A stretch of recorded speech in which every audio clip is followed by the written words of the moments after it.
আচ্ছা, কারা কারা ক্লাসে চলে এসছো একটু জানিয়ে দাও তো। একটু লিখে জানিয়ে দাও যে কারা কারা ক্লাসে এসে গেছো। তো আমার একটু মিস্টেক হয়ে গেছে, এইখানে না আমি গ্রুপ সিডি লিখে দিয়েছি, ঠিক আছে? এইটা অ্যাকচুয়ালি গ্রুপ সিডি হবে না। হ্যাঁ,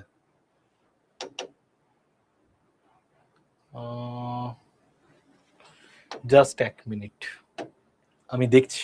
ওকে, একটু পিপিটিটা গন্ডগোল হয়ে গেছে, আমি ঠিক করে নিচ্ছি। Just 1 minute.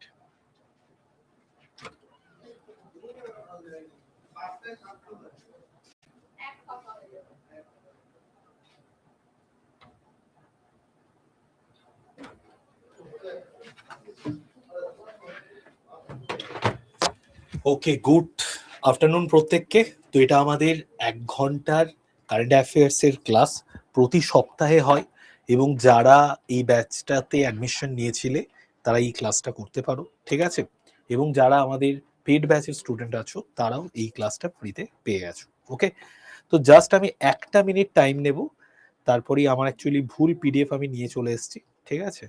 তো 1 মিনিট টাইম নেব, তারপরেই আমি তোমাদের পড়িয়ে দিচ্ছি। Just 1 minute.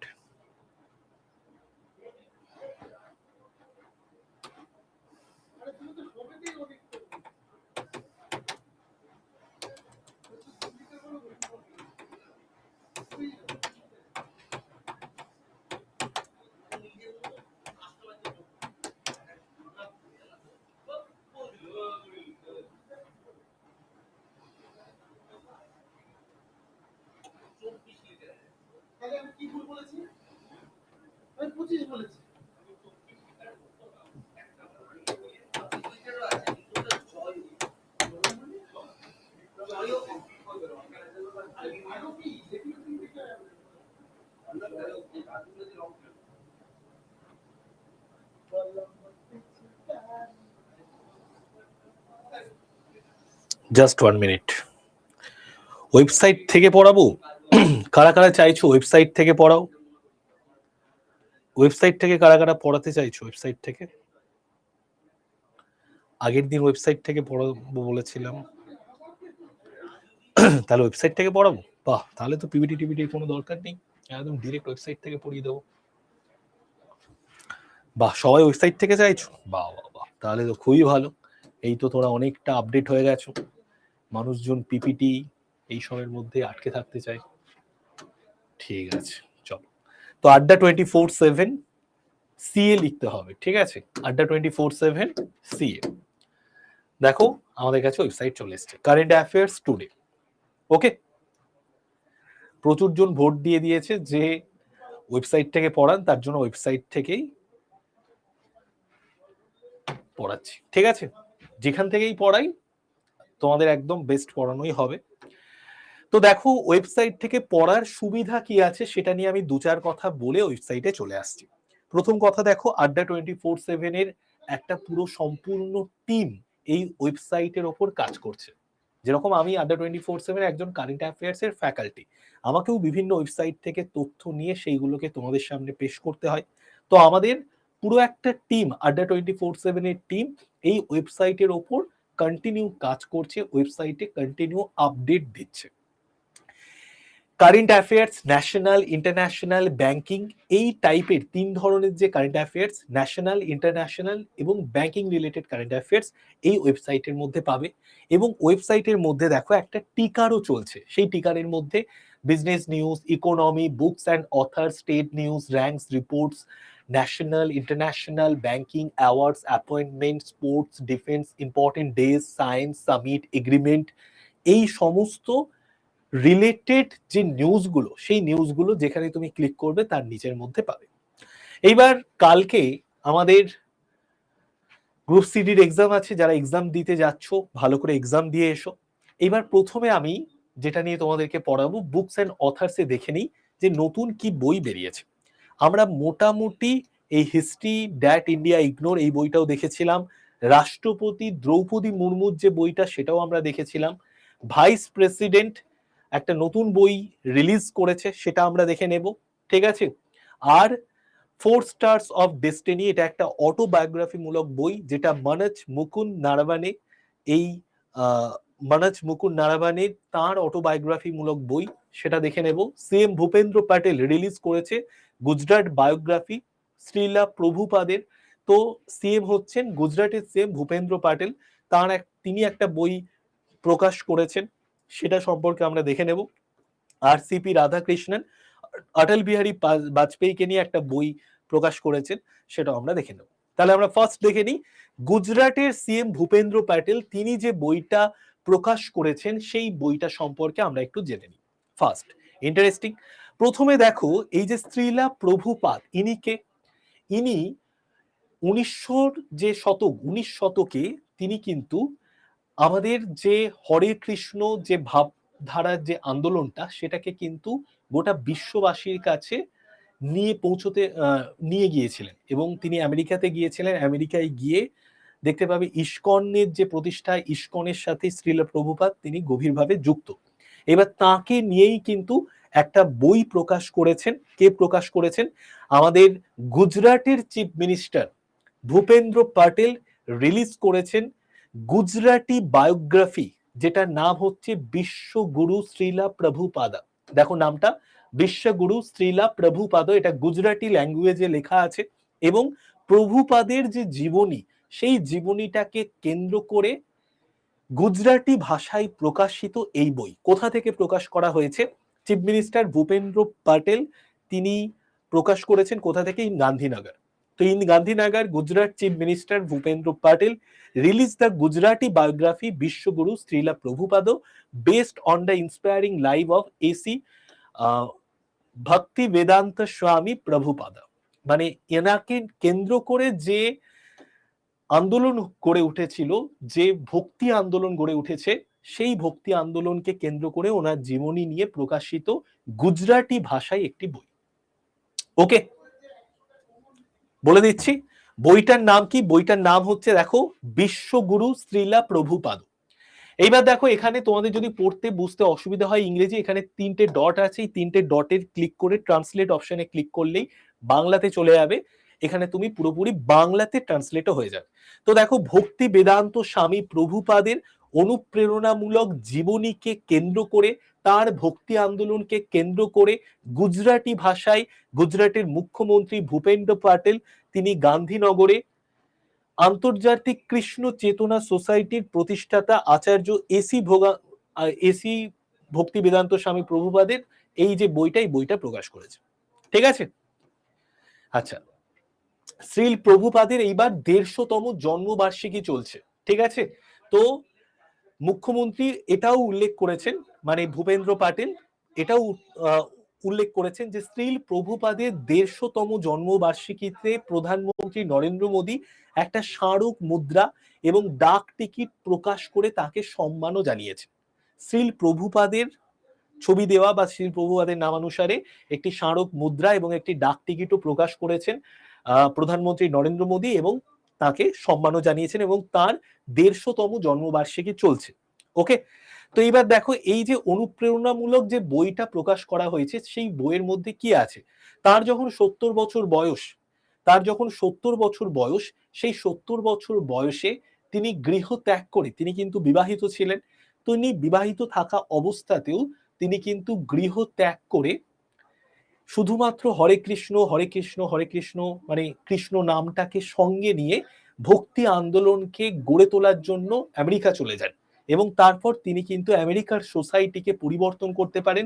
আমেরিকার সোসাইটির মধ্যে যারা নেশাভান করত, যারা খুব বিপথে চলে যাচ্ছিল, তাদেরকে একত্রিত করে তাদের মধ্যে কিন্তু এই ভক্তি আন্দোলনকে গড়ে তুলতে পারেন এবং তাদেরকে সঠিক পথে নিয়ে আসতে পারেন। তো 70 বছর বয়সে মাত্র 40 টাকা পকেটে নিয়ে তিনি আমেরিকায় পাড়ি দেন। সমুদ্র ভ্রমণের সময় যখন তিনি সমুদ্র ভ্রমণ করছেন জাহাজে, সেই সময় তার 2বার হার্ট অ্যাটাক হয়েছিল। প্রচন্ড কষ্ট সত্ত্বেও তিনি বিশ্বব্যাপী হরে কৃষ্ণ মন্ত্র ছড়িয়ে দিচ্ছিলেন। তার গুরুদেব তাকে যে মন্ত্র দিয়েছিলেন সেই মন্ত্রকে চারিদিকে ছড়িয়ে দেওয়ার জন্যই শ্রীল প্রভুপাদ পৌঁছে গিয়েছিলেন। এবং তার প্রচেষ্টার ফলে, এই শ্রীল প্রভুপাদের প্রচেষ্টার ফলে 108টিরও বেশি কৃষ্ণ মন্দির প্রতিষ্ঠিত হয়েছে। বোঝা গেল? চলো তাহলে বোঝা গেল এইভাবে যদি তুমি কারেন্ট অ্যাফেয়ার্সটাকে পড়ো তাহলে তোমার অনেক কিছুই জানা থাকবে এবং ইন্টারেস্টিং, খবরের কাগজের মতো, পেপারের মতো যেরকম মানুষ পেপার পড়ে সেই রকম কারেন্ট অ্যাফেয়ার্স পড়তে হবে, তাহলে ইন্টারেস্ট আসবে, তাহলে তোমার মনে থাকবে। এই যে আমি তোমাকে একবার পড়িয়ে দিলাম, এবার তুমি বলো আগামী 2 বছরের মধ্যে এই তথ্যগুলো তোমার কোনোদিন ভুলে যাওয়ার সম্ভাবনা থাকবে? প্রত্যেকে একটু লিখে জানাও তো, যে এই যেভাবে একবার পড়ে নিলে, একবার বুঝে নিলে, তাহলে আর কোনো প্রবলেম হবে? হবে কি হবে না? প্রত্যেকে লিখে জানিয়ে দাও। দেখো অর্পিতা, দুজন অর্পিতা জানিয়ে দিয়েছে না স্যার, না স্যার। ঠিক আছে, তো এইভাবে আমাদের সিএ পড়তে হবে, এইভাবে কারেন্ট অ্যাফেয়ার্স পড়লে খুব সুন্দরভাবে নিজে তৈরি করতে পারবে। বোঝা গেল? চলো এবার আমরা নেক্সট চলে আসি। তাহলে এখান থেকে আমরা কি কি জানতে পারলাম? দেখো কতগুলো তথ্য আমরা সি এর কোশ্চেনের অ্যান্সার আমরা জানতে পারলাম। দেখো কি কি জানতে পারলাম? গুজরাটের মুখ্যমন্ত্রীর নাম ভূপেন্দ্র পাটেল, গুজরাটের ক্যাপিটাল গান্ধীনগর। এই ভূপেন্দ্র পাটেল আন্তর্জাতিক কৃষ্ণ চেতনা সোসাইটির প্রতিষ্ঠাতা। তাহলে আন্তর্জাতিক কৃষ্ণ চেতনা সোসাইটির প্রতিষ্ঠাতাকে শ্রীল প্রভুপাদ। ঠিক আছে, জিকে টাইপের কোশ্চেন। তো তার অনুপ্রেরণামূলক একটি জীবনীমূলক বই গুজরাটি ভাষায় প্রকাশ করেছেন। ঠিক আছে, এবং এই বইয়ের মধ্যে কি কি আছে সেইগুলো তো এখানে পরপর দেওয়াই আছে। ঠিক আছে, তারপর এই বই লেখকের নাম কি? এই বই লেখকের নাম হচ্ছে লেখিকা ডাক্তার উষা উপাধ্যায়।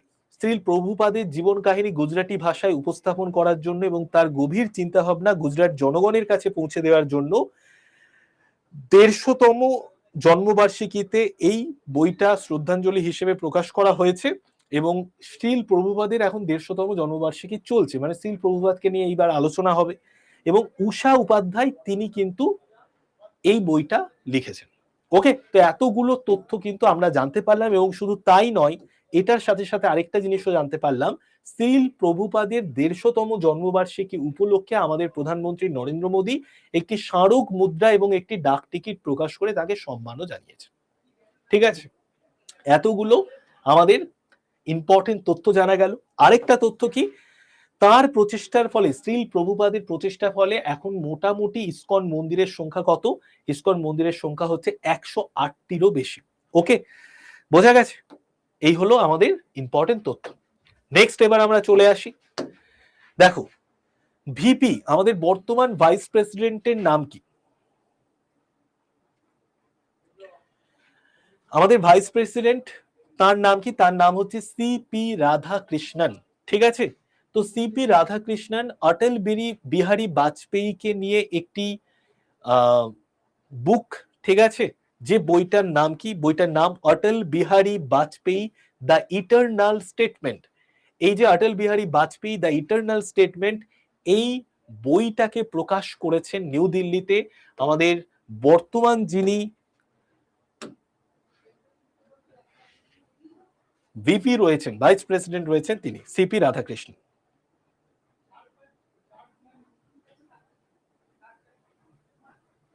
আমাদের দুর্গাপুরে একটা ইসকন টেম্পল আছে। কোন নিউজ থেকে দেখেন স্যার? ডেলি ওয়েবসাইট চেক করবে, ডেলি ওয়েবসাইট থেকেই তো সব সিএ জানতে পেরে যাবে। আমিও তো ওয়েবসাইট থেকেই জানতে পারি। ঠিক আছে, নিউজ পেপার আমিও খুব একটা ফলো করি না, টুকটাক মাঝে মাঝে নিউজ পেপার ফলো করি।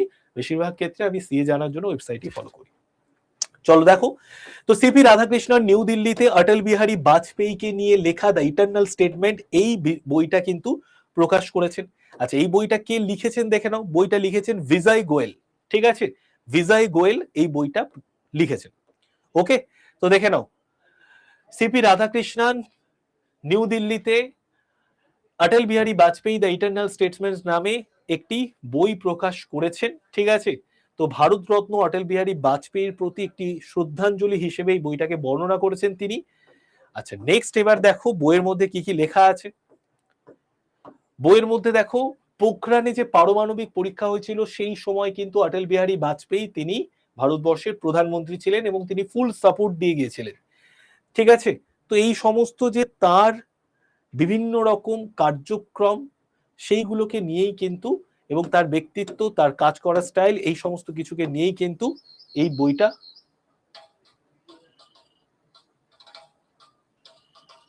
লেখা হয়েছে। বাবা, ঠিক আছে, বোঝা গেল? চলো নেক্সট এবার আমরা চলে আসি। এখানে দেখো একটা কোশ্চেনও দেওয়া আছে, Atal Bihari Vajpayee the eternal statesman এই বইটি কে প্রকাশ করেছেন? প্রত্যেকে অ্যান্সার দিয়ে দাও, কে প্রকাশ করেছে? Atal Bihari Vajpayee the eternal statesman এই বইটা কে প্রকাশ করেছে? কে হবে? সিপি রাধাকৃষ্ণন, তাই তো? Very good. তাহলে দুটো জায়গা আমরা জেনে নিলাম। এবার আমরা চলে আসি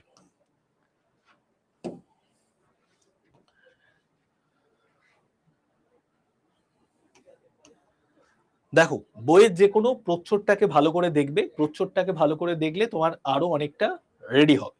ওকে, তো দেখো জেনারেল মানচ মুকুন্দ নারাভানে, জেনারেল মানচ মুকুন্দ নারাভানে তিনি একটা বই প্রকাশ করেছেন যেটা দেখো 4 স্টার্স অফ ডেস্টিনি। ওকে, তো তার জীবনীমূলক একটি বই 4 স্টার্স অফ ডেস্টিনি, এটা একটা অটোবায়োগ্রাফি মূলক বই 4 স্টার্স অফ ডেস্টিনি। তো এই যে বইটা, এটা মানচ মুকুন্দ নারাভানে তার অটোবায়োগ্রাফি মূলক একটি বই। ঠিক আছে, তো মানচ মুকুন্দ নারাভানে ইনি কে? ইনি হচ্ছেন একজন জেনারেল।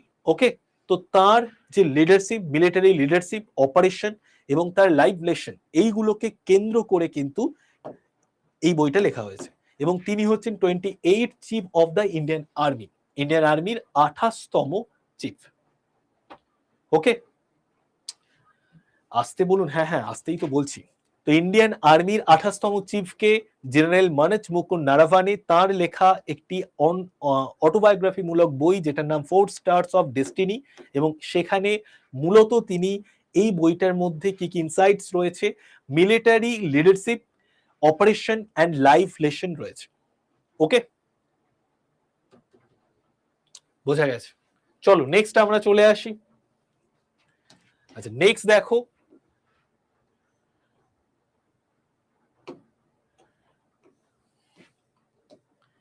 আরেকটা বই আমাদের ভাইস প্রেসিডেন্ট রিলিজ করেছেন। ঠিক আছে, সেটা সম্পর্কে আমরা একটু জেনে নিই। তো দেখো সিপি রাধাকৃষ্ণন বিখ্যাত একজন সার্জন, মানে যিনি চিকিৎসা করেন, সার্জন মানে যিনি একদম ছুরি কাঁচি নিয়ে চিকিৎসা করেন, ঠিক আছে, অপারেশন করেন বিভিন্ন। তো সেই বিখ্যাত সার্জন যার নাম হচ্ছে ডক্টর সি পালানিভেলু, ডক্টর সি পালানিভেলু। তো তার একটি বই, তো সেই বইটার নাম কি? ডক্টর সি পালানিভেলুর যে অটোবায়োগ্রাফি সেটার হিন্দি বই প্রকাশ করা হয়েছে, যেটার নাম হচ্ছে পালানিভেলু GUTS। ঠিক আছে, পালানিভেলু GUTS। তো এই যে পালানিভেলু GUTS তার একটি অটোবায়োগ্রাফি মূলক বই ডক্টর সি পালানিভেলুর, সেটি প্রকাশ করেছেন কে? প্রকাশ করেছেন এই আমাদের বর্তমান সিপি রাধাকৃষ্ণন, বর্তমান উপরাষ্ট্রপতি। দেখতে পাচ্ছ পালানিভেলুকে, এখানে তিনি দাঁড়িয়ে আছেন, পালানিভেলু। ওকে, আচ্ছা, এরপরে দেখো তিনি এই বইটার মধ্যে কি কি বিষয়কে তুলে ধরেছেন। তিনি একজন সার্জন হিসেবে তার ব্যক্তিগত দায়িত্ব কি রয়েছে, তার চিকিৎসা শাস্ত্রে কি কি নীতিগত উদ্ভাবনের দরকার পড়েছে, চিকিৎসা শাস্ত্রে যারা রয়েছে তারা কিভাবে সমাজের যে দায়িত্বটা, সমাজ যে দায়িত্বটা তাদের দিয়েছে চিকিৎসা করা, সেটাকে কিভাবে আরো বেটার ওয়েতে নিয়ে যেতে পারে, এই সমস্ত কিছুকে কিন্তু তিনি তুলে ধরেছেন এই বইয়ের মধ্যে। বুকটার নাম কি? বুকটার নাম হচ্ছে এই যে পালানিভেলু GUTS। ওকে, পালানিভেলু GUTS। চিকিৎসা ক্ষেত্রে সাহস, অধ্যাবসায় এবং নীতিগত উদ্ভাবনের একটি অনুপ্রেরণামূলক বিবরণ হিসেবে এই বইটিকে কিন্তু তুলে ধরা হয়েছে। ঠিক আছে, নেক্সট এবার আমরা চলে আসি। তাহলে নেক্সট আমাদের এরপর থেকে আমরা মোটামুটি আগের দিনও আলোচনা করেছিলাম, এইগুলো আমি আর আলোচনা করছি না, এই বইগুলো সংক্রান্ত তথ্য আগেও আমি ক্লাসে আলোচনা করেছি।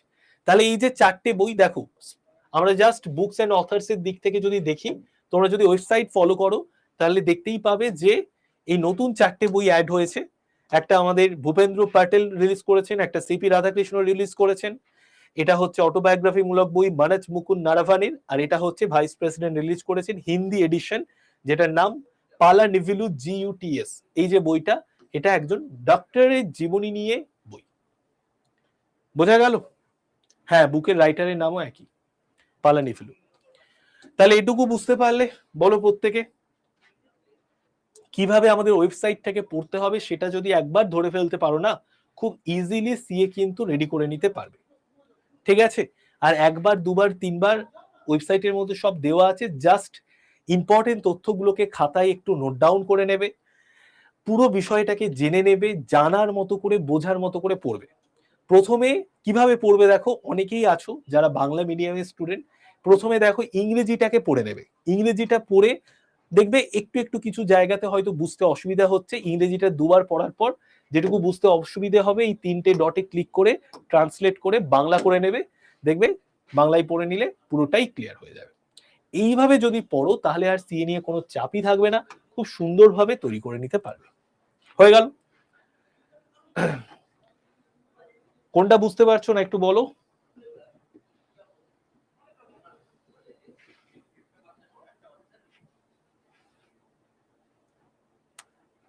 গ্রহিতা বিশ্বাস, কোনটা বুঝতে পারছো না?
চলো, বোঝা যাচ্ছে?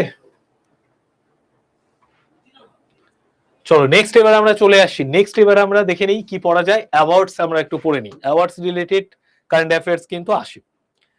তো দেখো প্রথমে আমরা অ্যাওয়ার্ডস এর দিক থেকে এটাই চলে আসি। বুম, বুম সিনেমাটা দেখেছো? কারা কারা বুম সিনেমা দেখেছো একটু বলো তো। বুম সিনেমা, বুম দেখোনি তাই তো? সময় পেলে দেখে নিও। দেখো এই যে বুম সিনেমাটা, এই broom cinema BAFTA film awards পেয়েছে। যে ক্যাটাগরিতে পেয়েছে সেই ক্যাটাগরিতে প্রথমবার ভারতবর্ষের কোন সিনেমা বাফটা অ্যাওয়ার্ড পেয়েছে। কোন ক্যাটাগরিতে পেয়েছে? Best children's and family film ক্যাটাগরিতে। Best children's and family film category. তো best children's and family film ক্যাটাগরিতে ইন্ডিয়ান একটি সিনেমা ফার্স্ট টাইম প্রথমবার বুম এই বাফটা সিনেমা বাফটা অ্যাওয়ার্ডটা পেয়েছে। তো দেখো, in a proud moment for Indian cinema, Boong has created history at the BAFTA Awards 2026 by winning the Best Children's and Family Film category. The Manipuri language, এটা কিন্তু মণিপুরি একটি feature films, এবং এই Manipuri feature ফিল্মসটা first time প্রথমবার ভারতবর্ষে এই best children's and family film ক্যাটাগরিতে BAFTA award পেয়েছে। বাফটা অ্যাওয়ার্ড সম্পর্কিত তথ্যগুলো আমরা একটু জেনে নিই। দেখো বাফটা অ্যাওয়ার্ড সম্পর্কিত তথ্য, বাফটার ফুল ফর্ম কি? বাফটার ফুল ফর্ম হচ্ছে ব্রিটিশ একাডেমি ফিল্ম অ্যাওয়ার্ডস। এটা কততম অ্যাওয়ার্ডস? এটা হচ্ছে দেখো 79th। তো 79th 79তম ব্রিটিশ একাডেমি ফিল্ম অ্যাওয়ার্ডস। এটা অর্গানাইজ করে কারা? অর্গানাইজ করে by British Academy of Film and Television Arts. তো British Academy of Television and Arts থেকে এই প্রাইজটা দেয়া হয়, যে প্রাইজটার নাম বাফটা। সেটার ফুল ফর্ম হচ্ছে ব্রিটিশ একাডেমি ফিল্ম অ্যাওয়ার্ডস। এটা কততম বাফটা অ্যাওয়ার্ড? এটা 79তম বাফটা অ্যাওয়ার্ড। ঠিক আছে, বোঝা গেল? চলো এইবার আমরা চলে আসি কি কি অ্যাওয়ার্ডস দেওয়া হয় বাফটাতে। বেস্ট ফিল্মের অ্যাওয়ার্ড দেওয়া হয়, best director, adapter screen play, supporting actor, cinematography, editing, এরকম বিভিন্ন রকম ক্ষেত্র আছে সিনেমার, সেই সমস্ত জায়গাতে কিন্তু বাফটা অ্যাওয়ার্ড দেওয়া হয়। ওকে, আচ্ছা এরপরে দেখো বুম সিনেমাটাই চলে আসি। বুম সিনেমাটায় আমাদের যেটা দেখতে হবে যে marking a history winner first for India, এই ক্যাটাগরিতে প্রথমবার এই বুম সিনেমাটা কিন্তু বেস্ট চিলড্রেন্স অ্যান্ড ফ্যামিলি যে ক্যাটাগরি আছে সেই ক্যাটাগরিতে বুম সিনেমাটা প্রথমবার অ্যাওয়ার্ড পেলো, বাফটা অ্যাওয়ার্ড পেলো। এই দিক থেকে বুম সিনেমাটা খুবই ইম্পর্টেন্ট, এবং এটা একটা মণিপুরি ল্যাঙ্গুয়েজের ফিচার ফিল্ম, যেখানে ইমোশনাল স্টোরি টেলিং এবং কালচারাল, মণিপুরের যে কালচার, সেই কালচারাল ডেপথ আমরা দেখতে পাই। ওকে, আচ্ছা এইবার দেখো যেটা আমাদের জানতে হবে, এই বুম ওয়াজ প্রডিউসড, এই প্রত্যেকটা সিনেমার একজন করে প্রডিউসার থাকে। প্রডিউসার কি করে, সে টাকা দেয় সিনেমাটা তৈরি করার জন্য। ডিরেক্টর কি করে, ডিরেক্টর বিভিন্ন অভিনেতা অভিনেত্রীকে হায়ার করে ডিরেক্ট করে সিনেমাটাকে তৈরি করে, প্রডিউসারের টাকা দেওয়া হয়, প্রডিউসার লাভ পায়। সিনেমা তৈরি করার জন্য যাকে যে টাকা দরকার তাকে সেই টাকা দেওয়া হয়। এবার দেখো, Boong was produced by Farhan Akhtar along with Vikesh Bhutani, তার সাথে সাথে অ্যালান ম্যাকটেলস, রিতেশ সিধওয়ানি, সুজাত সৌদাগর, এনারা আছেন। ঠিক আছে, Farhan Akhtar attended at the BAFTA Awards 2026 ceremony and collected the award on behalf of the team. ঠিক আছে, আচ্ছা এরপর দেখো ফিল্ম স্টার কারা, গুগন কিপগেন, এই যে গুগন কিপগেন এবং বালা হিজাম, এরা হচ্ছে ফিল্ম স্টার। ওকে, এই সিনেমাতে যারা হার্টফেল পারফরমেন্স ডেলিভার করেছে, মানে দুর্দান্ত পারফরমেন্স ডেলিভার করেছে এরা। ঠিক আছে, আচ্ছা এইবার দেখো, the film follows a young boy named broom, এই যে বাচ্চাটাকে দেখতে পাচ্ছ, এই বাচ্চাটার নাম হচ্ছে বুম। এই কিন্তু মূলত সিনেমাটাকে লিড করেছে, সিনেমাটাকে এগিয়ে নিয়ে গেছে। ঠিক আছে, মণিপুরি ভ্যালিতে তাকে কেন্দ্র করে বিভিন্ন রকমের ঘটনা ঘটেছে। ঠিক আছে, আমিও সিনেমা দেখিনি তো তার জন্য বলতেও পারবো না। ঠিক আছে, তো এই হলো আমাদের সিনেমা রিলেটেড বিভিন্ন রকমের গল্প, তো এইগুলো আমাদের জেনে রাখতে হবে। বোঝা গেল? আচ্ছা, আরেকটা তথ্য তোমাদেরকে আমি একটু দিয়ে দিই, সেটা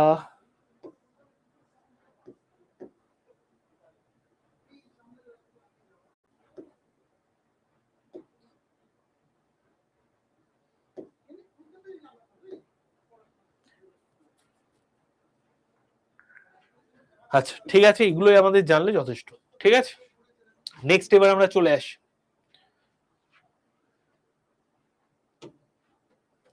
দেখো, ইন্ডিয়া লঞ্চ করেছে জিরো প্রাইস। ঠিক আছে, তো এই রিলেটেড ইনফরমেশনটা আমাদের জেনে নিতে হবে।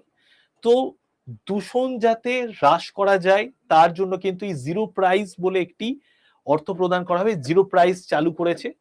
এবং এই জিরো প্রাইস যে চালু করা হয়েছে, জিরো প্রাইস দূষণ কমানোর জন্য, তার কিন্তু একটা অর্থমূল্য দেওয়া হয়েছে 5 কোটি টাকা।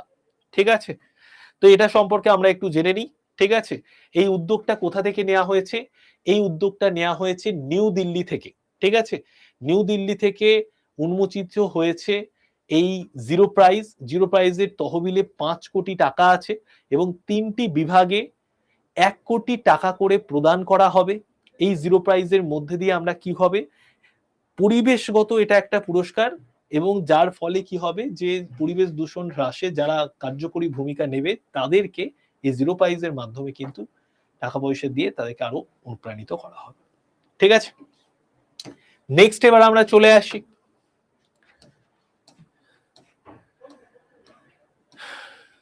লিস্ট অফ দাদা Saheb Phalke awards winner list 1969 থেকে 2026।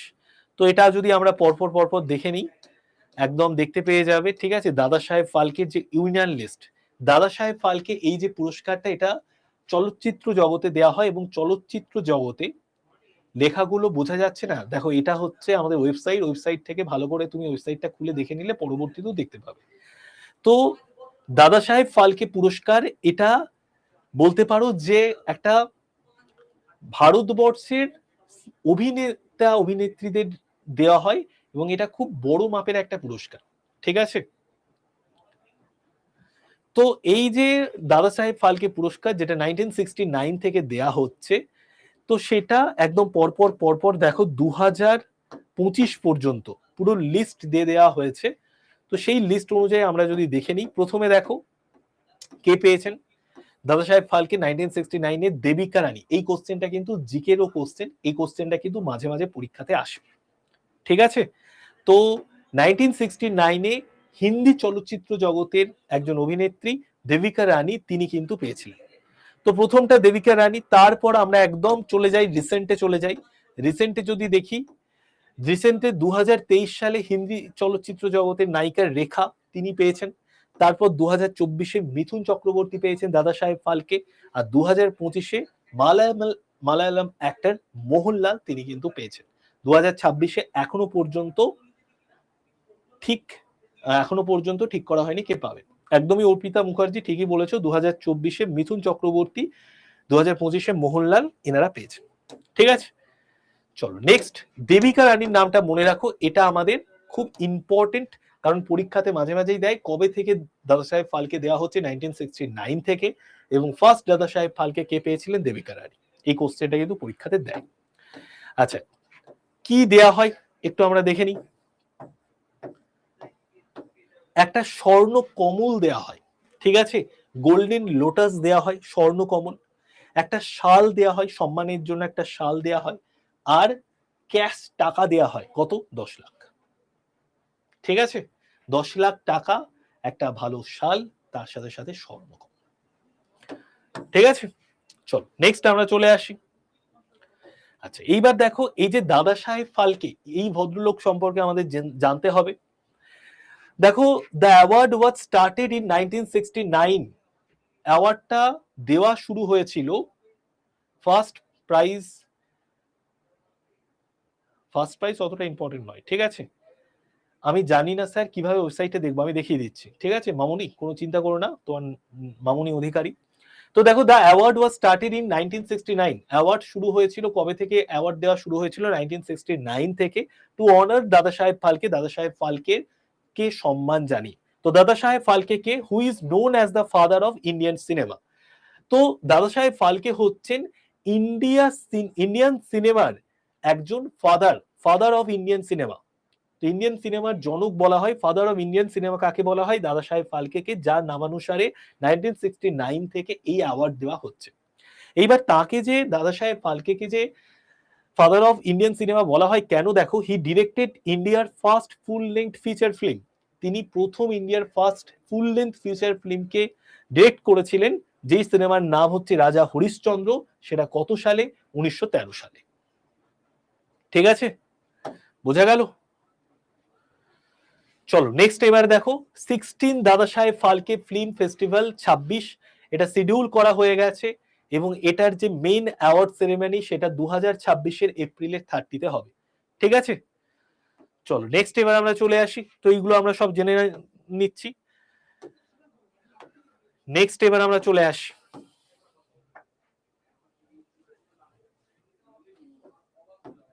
নেক্সট দেখো, এইভাবে সমস্ত তথ্যগুলো আছে অ্যাওয়ার্ডগুলো। অ্যাওয়ার্ড থেকে আমরা একটু অন্যদিকে চলে যাই, ডিফেন্স রিলেটেড কিছু নিউজ দেখে নিই।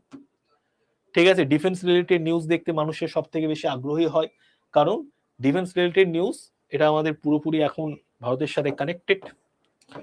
চলো দেখি, এক মিনিট।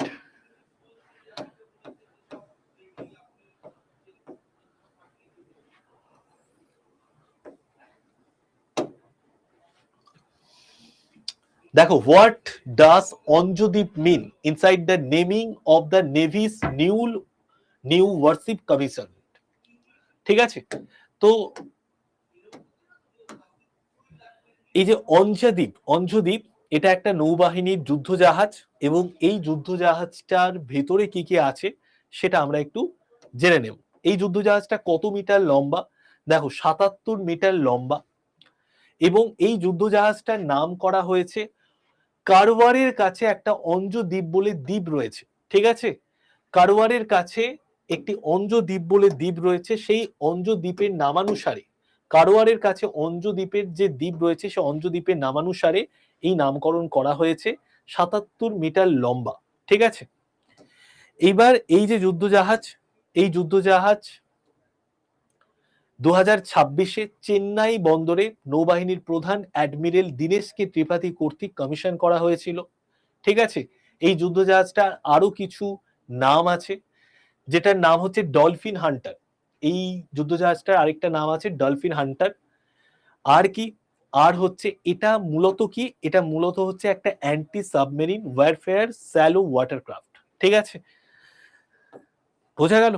এই যুদ্ধজাহাজ তৈরি করতে কতদিন টাইম লেগেছে, 4 বছর 2 মাস সময় লেগেছে।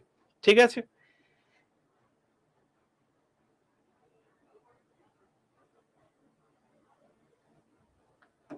তারপরে দেখো এই যুদ্ধ জাহাজটা তৈরি করা হয়েছে কোথা থেকে, এই কোশ্চেন গুলো মাঝে মাঝেই দেয়, দেখবে এই যে যুদ্ধ জাহাজটা তৈরি করা হয়েছে Garden Reach Shipbuilders and Engineers দ্বারা। এই যুদ্ধ জাহাজটা তৈরি করার জন্য কবে প্রতিরক্ষা মন্ত্রণালয়ের সঙ্গে জিআরএস এর চুক্তি হয়েছিল, মানে Garden Reach Shipbuilders and Engineers এর চুক্তি হয়েছিল 29 এপ্রিল 2019-এ। তারপর কিন্তু 4 বছর 2 মাস সময় লেগে গেছে এই যুদ্ধ জাহাজটাকে তৈরি করতে। এটার নাম কি? এটার নাম হচ্ছে আইএনএস অঞ্জদ্বীপ। এই যে এএসডব্লিউ স্যালো ওয়াটারক্রাফট প্রোগ্রাম, সেই এএসডব্লিউ স্যালো ওয়াটারক্রাফট প্রোগ্রাম এই যুদ্ধ জাহাজটা তৈরি করা হয়েছে। তাহলে এটা সম্পর্কে আমরা কি কি জানতে পারলাম এটা একটু দেখে নিই। প্রথম হচ্ছে দেখো এটা ভারতীয় নৌবাহিনীর তৃতীয় প্রজন্মের এএসডব্লিউ স্যালো ওয়াটারক্রাফট, যেটা নামকরণ করা হয়েছে অঞ্জা দ্বীপ বলে একটি দ্বীপ আছে কারওয়ারের কাছে, সেই দ্বীপের নামানুসারে। এবং এই যুদ্ধ জাহাজটিকে কিন্তু ডলফিন হান্টার নামেও পরিচিত। কেন? কারণ এই জাহাজটি অগভীর মানে গভীর জলে গিয়ে শত্রুপক্ষকে ধ্বংস করতে পারে, তো ডলফিন হান্টার নামেও কিন্তু এই যুদ্ধ জাহাজটাকে বলা হয়। ওকে, তো এই সম্পর্কিত তথ্যগুলো আমাদের জানতে হবে। জাস্ট এগুলোই, কোথা থেকে তৈরি হয়েছে, কতদিন টাইম লেগেছে, যুদ্ধ জাহাজটার মূল যে ফুল ফর্মটা কি, কি টাইপের যুদ্ধ জাহাজ সেটা, এবং এটার নাম কি। আর এটার আরেকটা সেকেন্ড নাম রয়েছে, সেটা হচ্ছে ডলফিন হান্টার। হ্যাঁ, এগুলো শর্টস নোট বানিয়ে নিলেই হবে। এখান থেকে তুমি জাস্ট মেন জায়গাগুলোকে একটু পড়ে নেবে। এটা হচ্ছে অত্যাধুনিক একটি সাবমেরিন বিরোধী যুদ্ধ জাহাজ আইএনএস অঞ্জদ্বীপ, ঠিক আছে, যেটা তৈরি করতে 4 বছর 2 মাস টাইম লেগেছে। তৈরি হয়েছে Garden Reach Shipbuilders and Engineers দ্বারা, ঠিক আছে। এটুকু জানলেই যথেষ্ট। আর তার সাথে সাথে এই যুদ্ধ জাহাজের আরেকটা নাম আছে যেটার নাম ডলফিন হান্টার। তো ইন্টারেস্ট নিয়ে এগুলোকে পড়তে হবে। নেক্সট এবার আমরা যদি চলে আসি, নেক্সট দেখো ইন্ডিয়া আর ইউএস এর জয়েন্ট স্পেশাল ফোর্সেস এক্সারসাইজ করছে, যেটার নাম হচ্ছে বজ্র প্রহার। তো বজ্র প্রহার রিলেটেড আমরা কিছু তথ্য জেনে নিই। দেখো ইন্ডিয়া, আচ্ছা কিভাবে ওয়েবসাইটটা থেকে কিভাবে পড়বে, আচ্ছা আমি আরেকবার দেখিয়ে দিচ্ছি, দেখে নাও। প্রথমে সার্চ করবে আড্ডা 24/7 সিএ, এটা গুগলে লিখবে আড্ডা 24/7 সিএ। আড্ডা 24/7 সিএ লেখার পরই দেখবে একটা সার্চ অপশন আছে, এই সার্চ অপশনে ক্লিক করবে। দেখো প্রথমেই চলে আসবে একটা link, current affairs today latest current affairs 2026-27। এখানে ক্লিক করে দেবে। ক্লিক করার পর দেখবে এই পেজটা খুলে গেছে। এই পেজের নিচে এরকম একটা টিকার চলছে, যেখানে ডিফেন্স ইম্পর্টেন্ট ডেজ এরকম টেস্ট প্রাইমের মাঝে মাঝে এইসব চলে আসবে। তুমি জাস্ট এখানে একটা ক্রস চিহ্ন আছে, ক্রস করে দেবে। Business news, economy, books and other, state news, ranks report, national international বিভিন্ন নিউজ সব এখানে পরপর পরপর দেওয়া আছে। এইবার তুমি কি করবে, তুমি ধরে নাও তুমি ডিফেন্স রিলেটেড নিউজ জানতে চাইছো, জাস্ট এই যে ডিফেন্সের বক্স, ডিফেন্সের বক্সে ক্লিক করে দাও। এইবার ডিফেন্স রিলেটেড সমস্ত নিউজ এখানে পরপর পরপর আপডেটেড নিউজ পাবে। যেমন দেখো এই নিউজটা আজকেই দিয়েছে 28 ফেব্রুয়ারি 2026, আজকেই 28 ফেব্রুয়ারি, 26 ফেব্রুয়ারি এই নিউজটা দেওয়া হয়েছিল, 26 ফেব্রুয়ারি এটা, 25 ফেব্রুয়ারি এটা, ঠিক আছে। 25 ফেব্রুয়ারি এই নিউজটা, India Japan joint military exercise হচ্ছে, ধর্মা গার্জিয়ান, ঠিক আছে, কোথায় হচ্ছে, উত্তরাখণ্ডে হচ্ছে, ঠিক আছে। এইবার দেখো তুমি ধরে নাও এই যে নিউজটা আছে এটা সম্পর্কে জানতে চাও, তো India US joint special forces exercise বজ্র প্রহার বিগিনস ইন হিমাচল প্রদেশ। হিমাচল প্রদেশে ইন্ডিয়া এবং ইউএস এর একটি স্পেশাল ফোর্সেস যারা সৈন্যবাহিনীতে আছে তাদের নিয়ে কিন্তু একটা মহড়া চলছে, সেই মহড়াটার নাম বজ্র প্রহার। ওকে, এবার এটা তুমি হয়তো ইংলিশে পড়তে একটু অসুবিধা হচ্ছে, তুমি কি করবে, এই 3টে ডট আছে, এই 3টে ডটে ক্লিক করে তুমি জাস্ট ট্রান্সলেট অপশনে ক্লিক করে বাংলাতে চলে যাবে, দেখবে এটা পুরোপুরি বাংলা হয়ে গেছে। ওকে, তো দেখো ভারত ও আমেরিকার মধ্যে একটা মহড়া চলছে এবং সেটা হচ্ছে হিমাচল প্রদেশ। হিমাচল প্রদেশ মানে বুঝতেই পারছো পাহাড় পর্বতে যে মহড়া হয় সেই টাইপের মহড়া। এখানে তুমি একটা ছবিও দেখতে পাচ্ছ। তো ভারত মার্কিন যৌথ বিশেষ বাহিনী মহড়া করছে, যেটার নাম বজ্রপ্রহার, যেটা 16তম সংস্করণ হিমাচল প্রদেশের বাকলোহরে স্পেশাল ফোর্সেস ট্রেনিং স্কুলে 24 ফেব্রুয়ারি থেকে 16 মার্চ পর্যন্ত অনুষ্ঠিত হবে। তাহলে এই যে বজ্রপ্রহার মহড়া এটা কোথায় হচ্ছে? হিমাচল প্রদেশে হচ্ছে। হিমাচল প্রদেশের যে পর্বত সংকুল পরিবেশ আছে সেই পরিবেশের মধ্যে হচ্ছে, এবং এখানে ভারতীয় সেনাবাহিনী এবং মার্কিন যুক্তরাষ্ট্রের সেনাবাহিনী তারা কিন্তু যুক্ত আছে, এবং এর ফলে ভারত এবং মার্কিন যুক্তরাষ্ট্রের যে প্রতিরক্ষার সম্পর্ক সেটা আরো জোরদার হবে। 24শে ফেব্রুয়ারি থেকে 16ই মার্চ পর্যন্ত এই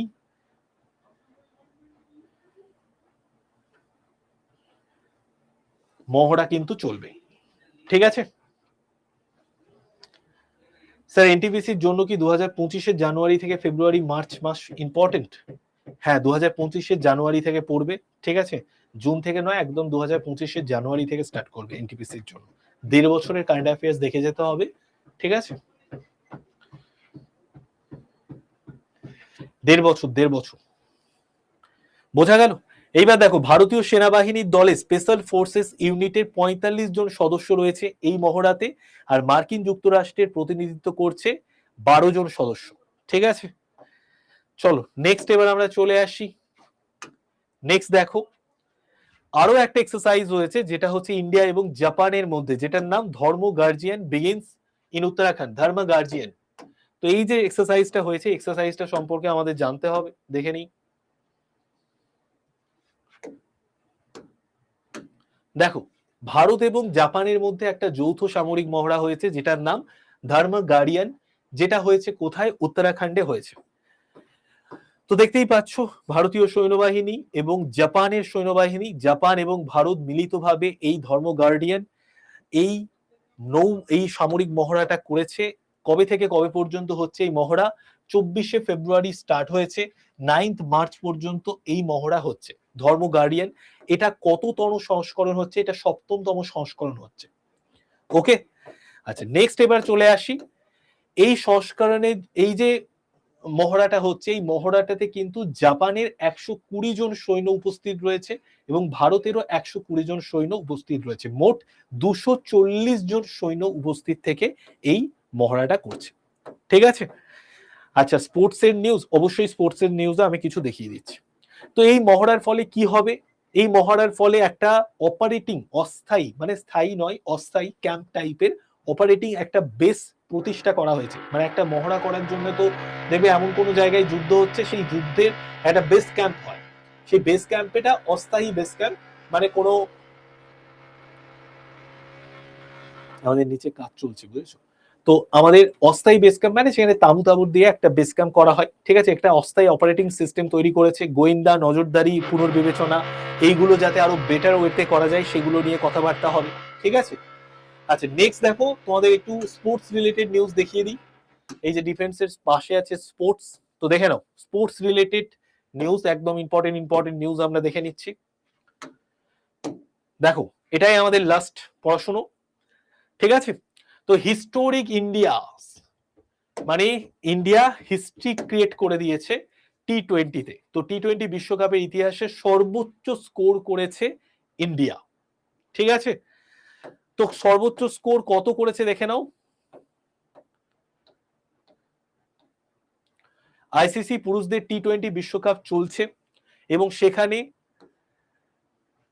ভারতীয় ক্রিকেট দল 26শে ফেব্রুয়ারি 2026 তারিখে চেন্নাইয়ের এম.এ. চিদম্বরম যে স্টেডিয়াম রয়েছে, সেই এম.এ. চিদম্বরম স্টেডিয়ামে জিম্বাবুয়ের জাতীয় ক্রিকেট দলের বিপক্ষে 256 রান ক্রিয়েট করেছে। ঠিক আছে, তো এই যে 256 রান করেছে, এটা ভারতের টি20 বিশ্বকাপের সর্বোচ্চ স্কোর, যেখানে দ্বিতীয় সর্বোচ্চ রান, সর্বকালের সর্বোচ্চ এবং টুর্নামেন্টের ইতিহাসে দ্বিতীয় সর্বোচ্চ 2007 সালে শ্রীলঙ্কা 260 করেছিল।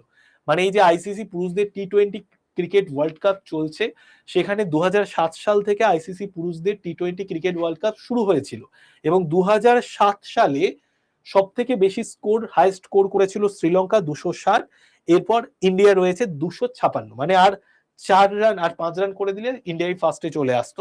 ওকে,